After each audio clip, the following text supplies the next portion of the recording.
ಮುಂದಿನ ಲೋಕಸಭಾ ಚುನಾವಣೆಗೆ ನಾವು ಮೈತ್ರಿ ಮುಖಾಂತರ ಚುನಾವಣೆ ಎದುರಿಸ್ತೀವಿ ಅಂತ ಬಿಜೆಪಿ ಮತ್ತು ಜೆಡಿಎಸ್ ಈಗಾಗಲೇ ಮೈತ್ರಿ ಮಾಡಿಕೊಂಡಿದೆ, ಎನ್ಡಿಎ ಸೇರಾಗಿದೆ.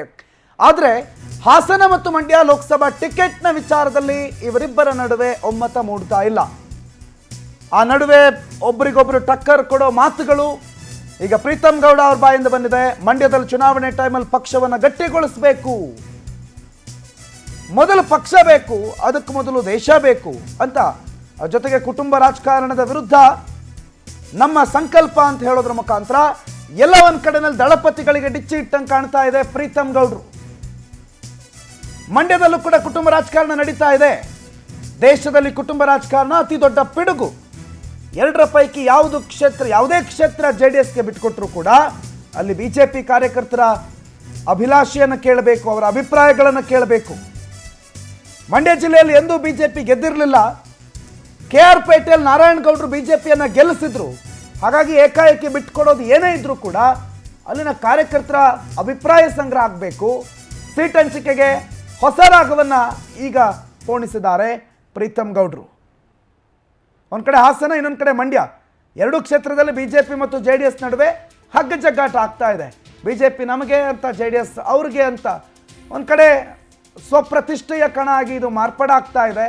ಆ ನಡುವೆ ಯಾರಿಗೆ ಟಿಕೆಟ್ ಕೊಡಬೇಕು ಅನ್ನೋ ಮಾತಿನ ನಡುವೆಯೇ ಪ್ರೀತಮ್ ಗೌಡ್ರ ಈ ಹೇಳಿಕೆ ಎರಡೂ ಪಕ್ಷದಲ್ಲಿ ಒಂದು ರೀತಿ ಸಂಚಲನವನ್ನು ಸೃಷ್ಟಿ ಮಾಡುತ್ತೆ.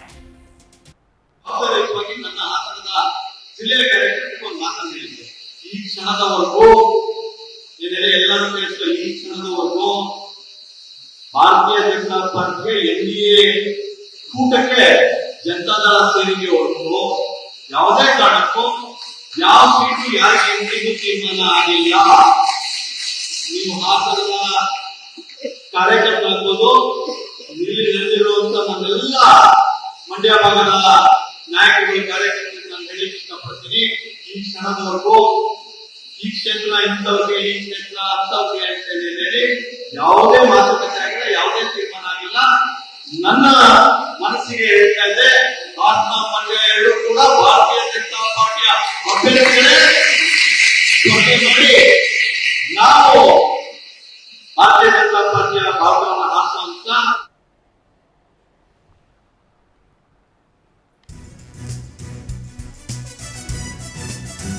ಇನ್ನು ಟಿಕೆಟ್ ಹಂಚಿಕೆ ಆಗಿಲ್ಲ, ಅದ್ರ ಬಗ್ಗೆ ಚರ್ಚೆಗಳಾಗ್ತಾ ಇದೆ. ಆದರೆ ಜಟಾಪಟಿಗಳ ಆರಂಭ ಆಗಿದೆ.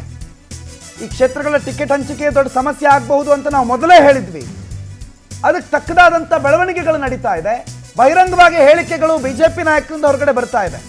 ಸೊ ಒಂದು ವೇಳೆ ಇಡೀ 26 ಕ್ಷೇತ್ರಗಳಿಗೆ ಟಿಕೆಟ್ ಹಂಚಿಕೆ ಆದರೂ ಕೂಡ ಮಂಡ್ಯ ಮತ್ತು ಹಾಸನ ಕ್ಷೇತ್ರದಲ್ಲಿ ಟಿಕೆಟ್ ಹಂಚಿಕೆ ದೊಡ್ಡ ಕಗ್ಗಂಟಾಗುಳಿಯುತ್ತೆ.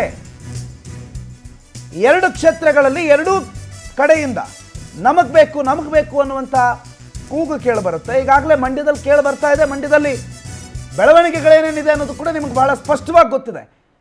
ಆದರೆ ಯಾಕೆ ಈ ರೀತಿಯ ಬೆಳವಣಿಗೆಗಳಾಗ್ತಾ ಇದೆ ಗೊತ್ತಿಲ್ಲ. ಬಿಜೆಪಿ ನಾಯಕರಂತೂ ಓಪನ್ ಸ್ಟೇಟ್ಮೆಂಟ್ ಕೊಡ್ತಿದ್ದಾರೆ.